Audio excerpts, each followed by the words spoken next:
Alors, cela n'est pas dit. Je vais juste ouvrir une parenthèse avant de poser cette question. Quelqu'un qui nous regarde, j'ai eu à discuter également avec les gens, même avant cette émission. J'écoutais votre chanson dans mon téléphone. Et les lions dans mon cœur, j'ai plus de douleur. Ouais. Alors, il y avait quelqu'un à côté de moi qui me dit, ben, c'est normal que le pasteur Atoms chante comme ça. Parce que effectivement, dans son cœur, il n'y a plus de douleur. Or, dans le mien, il y a encore beaucoup de douleur. Ah, c'est bien intéressant, ça. Alors, moi, je vais dire à l'Éternel, et les lions dans mon cœur, il y a encore des douleurs. Ah, cette version, j'ai jamais entendu. Voilà, vraiment, la personne va se reconnaître en suivant cette émission. C'est parce que le pasteur, lui, il est passé par toutes ces étapes. Il est devenu ce qu'il est devenu aujourd'hui. Donc, il peut chanter Et les lions ainsi. Mais moi qui vis encore dans ces déserts, qui traverse encore ce moment difficile, ben, je n'ai qu'à lui présenter ce que je vis. J'ai revenu de l'Institut national des arts. J'étais en deuxième graduat. J'ai commencé donc mon option. Je faisais l'écriture musicale. Je marchais à pied. De l'INA pour chercher le transport. J'habitais Limité, 7e rue, à l'entrée de Bongolo. C'est là que j'ai chanté que je n'ai plus de douleur. En plein douleur. Quand je dis je n'ai plus de douleur, c'est pas j'ai de l'argent.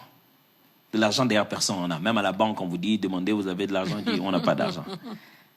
Non, j'ai plus de douleur, c'est pas pour dire, Seigneur, moi, je ne souffre plus, mon cœur n'a pas de problème. Mais j'étais justement dans mon désert en ce moment-là.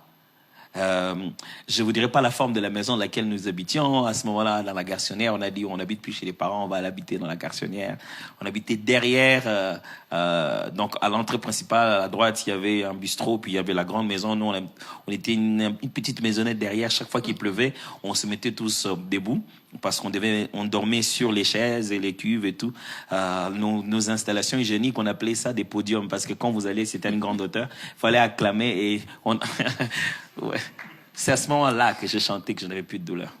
Ce n'est pas parce que Dieu ne devient pas Dieu, parce qu'il nous donne ces choses de ce monde. On décide de faire de lui notre délice. Quand je chantais ces chants, au début, je les chantais « Ô suprême, dans mon cœur, il n'y a plus de douleur. » J'ai chanté « Ô suprême ». Alors, bimbo kanabiso.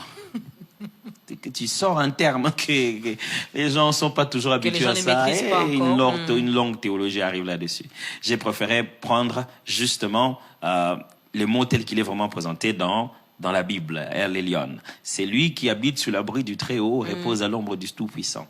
C'est lui qui habite sous l'abri d'Elion, repose à l'ombre de Shaddai. C'est comme ça, c'est très clairement comme ça. Elion veut dire suprême, celui qui est au-dessus de tout, le superlatif de la hauteur. Alors, c'est ce que je chantais, moi, comme ça. Mais chaque fois dans les psaumes, quand on veut le chanter, surtout à l'église, on se rend compte qu'on doit le chanter aussi pour les autres. Donc, ça ne doit pas être que moi. Tout le monde doit être capable de chanter cela. Moi, je peux chanter ça dans ma chambre au suprême, ça ne me dérange pas, je comprends ce que je chante. Mais il faut que l'église comprenne que je suis en train de parler de El Elyon, le Dieu très élevé. Alors, les cantiques ne doivent pas toujours dire où nous sommes. Je demanderais vraiment beaucoup que les chrétiens apprennent à chanter des psaumes de où nous allons. Chanter les cantiques de l'autre bord pour traverser. Pas chanter les cantiques de nos douleurs. Quand on entretient que nos douleurs, on y reste. En tant qu'enfant de Dieu, on se fortifie en chantant les cantiques de l'autre bord. Quand je déclare dans mon cœur, il n'y a plus de douleur, c'est pas parce que il n'y a pas des raisons d'avoir de douleur, mais parce que j'ai fait de l'Éternel le délice de ma vie. À partir de ce moment, il y a le départ de ce que nous mangeons, la nourriture que nous avons d'abord avant de manger le reste. Et donc, quand nous exprimons aussi notre louange, notre adoration, nos cantiques, nos psaumes, il y a l'élément culturel, parce que nos langues décrivent nos cultures. Il n'y a pas que ça, il y a aussi nos musiques. Chaque culture a sa musique. Aujourd'hui, quand nous chantons dans nos églises, les musiques que nous chantons ne sont pas des musiques juives. Nos styles de musique ne sont pas les styles de musique des juifs qui pourraient se rapprocher aux musiques, aux psaumes anciens de David. Non, rien à voir.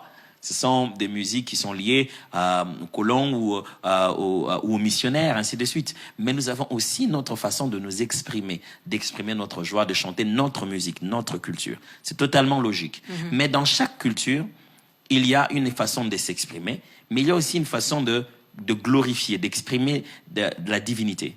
Et lorsque le peuple n'avait pas une révélation claire de la personne de Dieu, ils ont commencé à glorifier d'autres formes de divinité. Alors il faudrait savoir, quand j'exprime ma musique, où se limite tout. Parce que certains chants ont été consacrés à certains idoles, formatés pour ça. C'était devenu déjà des cantiques des autres cultes. C'était déjà devenu des formes de musique des autres cultes. À cela, je ne peux pas arriver. Donc, je dois m'arrêter à ce que je peux exprimer et non pas aller rentrer encore dans le cul d'un idole, emprunter encore cette musique pour pouvoir le chanter pour Christ. Une question qui me vient comme ça. Vous avez beaucoup de questions qui vous viennent comme ça. Si le pasteur Atoms qui est devant moi, peut-il nous dire la qualité, d'après lui, la qualité de nos psaumes aujourd'hui à l'Église? Wow. Mais ça, c'est des problèmes. Hein? Alors, d'après moi, vraiment, ça n'engage que moi. Et mon analyse n'est pas scientifique. Je me suis pas assis pour collecter des données, établir l'échantillonnage. Non, c'est juste une réaction peut-être d'un ignorant. D'après moi, lorsque je regarde la qualité de nos psaumes en Église aujourd'hui, je pense qu'en termes de pourcentage, je dirais que le pourcentage de prières, des lamentations et des demandes sont en train de grandir au détriment de véritables louanges et de l'adoration. Les psaumes, je pense que dans nos cultes, en termes de pourcentage, les danses, les expressions personnelles sont en train de grandir au détriment de la révélation de Dieu. La force de l'adoration, c'est quoi? C'est je réponds à la révélation de Dieu. Je n'exprime pas juste mes sentiments. J'exprime ce que Dieu me fait sentir. Ok. Vous voyez ça? Je ne viens pas moi-même en me disant j'ai envie de danser. Non, je danse pas parce que j'ai envie de danser. Il m'a fait danser. Vous voyez la différence? Maintenant, nous concentrons de plus en plus à l'église à venir avec nos propres danses, juste pour danser comme on le pense, ou venir avec nos problèmes juste pour prier. Et on ne passe plus du temps à capturer la révélation de Dieu, comprendre la personne de Dieu, le connaître. Jésus disait, vous adorez ce que vous ne connaissez pas. On a beaucoup de chants qui sont intitulés être des cantiques d'adoration, qui sont poétiquement très bien composés, des jeux de mots qui font du bien, mais qui sont théologiquement ou bibliquement pas nourrissants. Ça ne nourrit pas. C'est-à-dire qu'on ne découvre pas Dieu. On dit des choses de Dieu, mais on ne découvre pas Dieu. C'est-à-dire, on chante pour Dieu sans chanter Dieu. La différence avec l'adoration, c'est qu'on ne chante pas que pour Dieu, on chante Dieu. L'adoration, c'est le cantique dans lequel Dieu est le sujet. Vous voyez, il s'agit de lui. Développement de la dissertation. Dieu. Ainsi, l'Éternel est ceci, c'est lui. C'est lui que je suis en train de développer. Ce n'est pas mes problèmes que je développe, après je mets lui quelque part. Dieu, regarde-moi, j'ai ceci, c'est là, après toi tu es bon. J'ai fait ci, non, je le décris lui.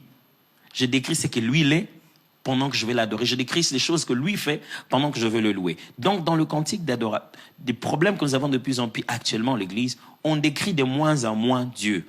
On décrit de plus en plus nous et nos problèmes. Et Dieu vient là-bas en passant. C'est Dieu à quoi? C'est Dieu à beaucoup de choses. Encore une fois de plus, c'est une analyse d'un ignorant.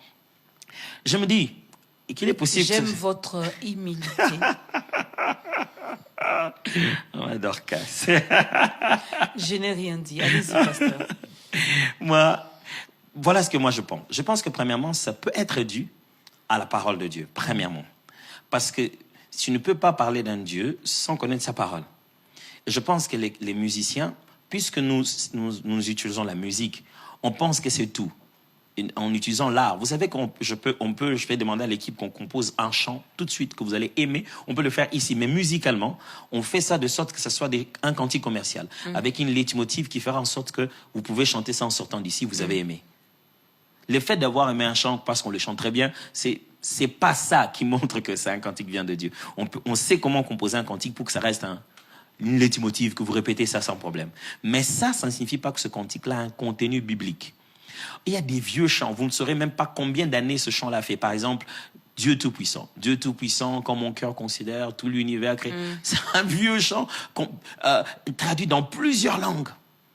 Mais quand vous êtes en train d'écouter ce cantique et de suivre les paroles de ce cantique, c'est authentique. Vous sentez que celui qui écrit connaît la parole et sait comment décrire Dieu. Moi, je pense que premièrement, c'est que la plupart des fois, les frères et sœurs qui composent des cantiques ne passent pas du temps avec la parole. Méditer seul, c'est une bonne chose, c'est pour sa propre foi. Si vous voulez commencer à communiquer à l'église, vous devez étudier la Bible. C'est différent. Quand vous méditez la Bible, c'est pour votre propre foi, c'est pour votre dévotion, c'est pour votre relation. Mais quand vous devez enseigner par le chant, vous devez étudier la Bible. Je ne parle pas nécessairement d'aller à l'école, mais je parle d'entrer en profondeur, comprendre les nuances pour être capable de simplifier le langage, mais de dire la vérité aussi. Mais pas seulement ça, vous devez être capable d'être enseignable. Vous asseoir, suivre les assermissements, l'école des disciples, poser des questions là où vous ne comprenez pas. Vous devez vraiment Papa Alain nous disait toujours, lire la Bible comme si vous avez perdu quelque chose dedans.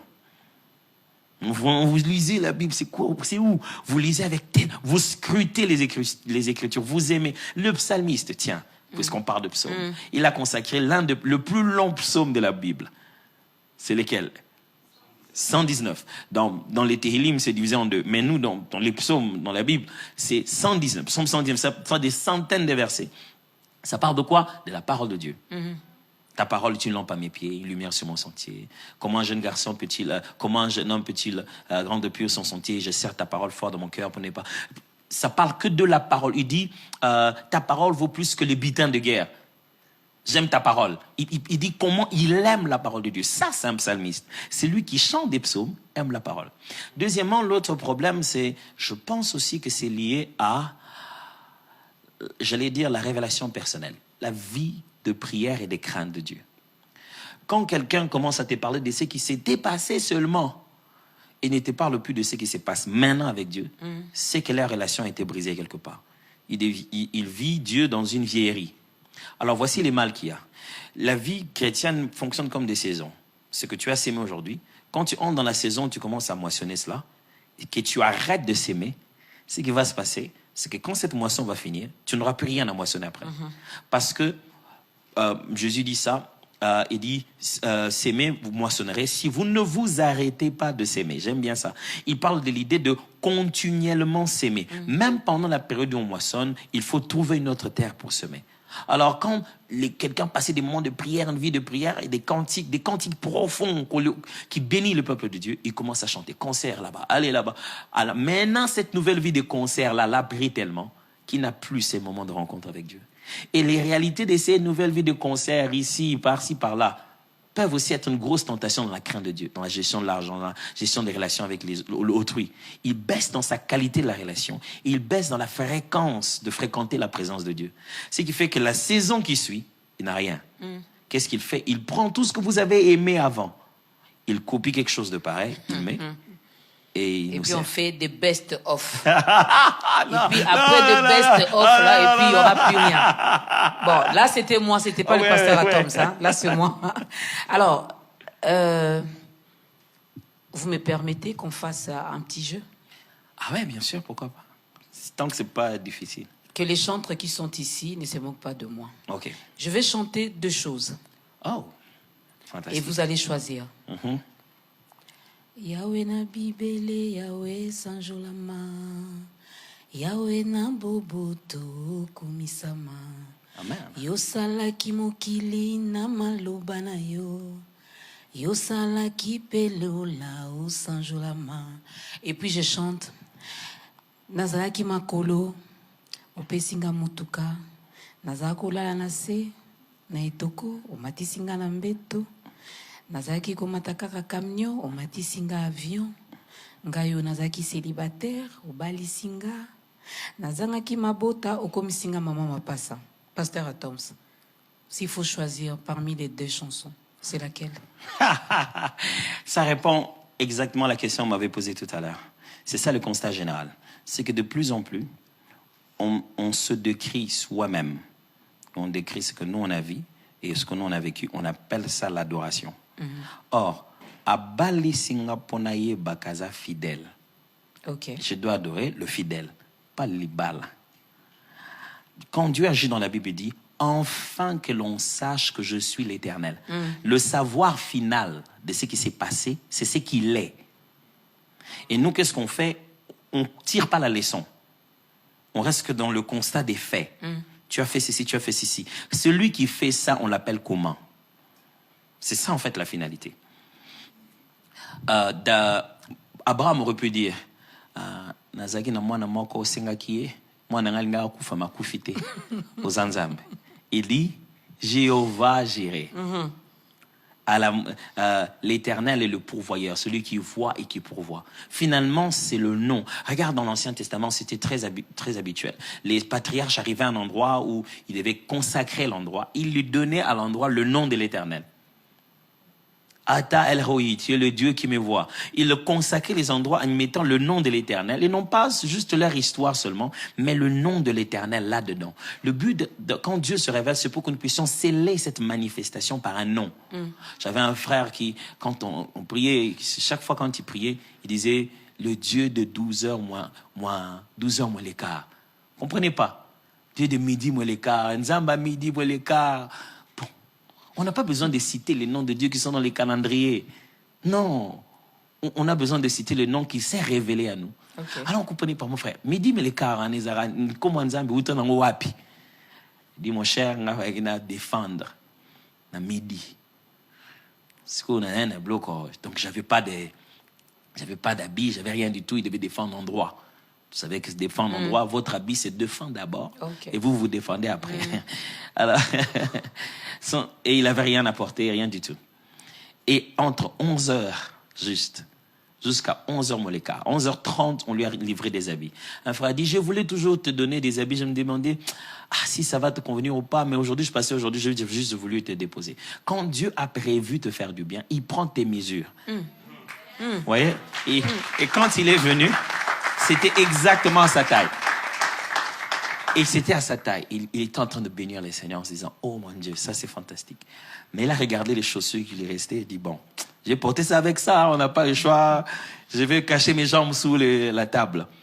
À midi, moins le quart, quelqu'un d'autre arrive et dit, mon cher, j'avais des chaussures pour toi, mais je ne sais pas si tu portes. Des gens qui viennent de la cité, lui il habitait le home. Les gens qui venaient de la cité jusqu'au montrer là-bas. Il dit, je ne sais pas lequel de deux tu préfères. Il lui a mené 2 qui vont avec la même veste. Wow. C'est-à-dire qu'à midi, mon l'écart, il avait non seulement la matière, mais il avait la fidélité de Dieu. S'il ne sait pas comment dire, le Dieu qui agit à 15 dernières minutes avant, on l'appelle comment? Il y a fait son nom, il a fait lui-même un nom. Il a dit, le Dieu de midi, mon l'écart. Tu ne sauras jamais, toi, ce que ça veut dire. Mais lui, il sait ce que ça veut dire. Alors, ce n'est pas... Il ne raconte pas toute l'histoire. Il résume Jéhovah géré. Le Dieu, pour lui, c'est le Dieu de midi moins l'écart. De midi moins l'écart. C'est le pas encore trop tard. Il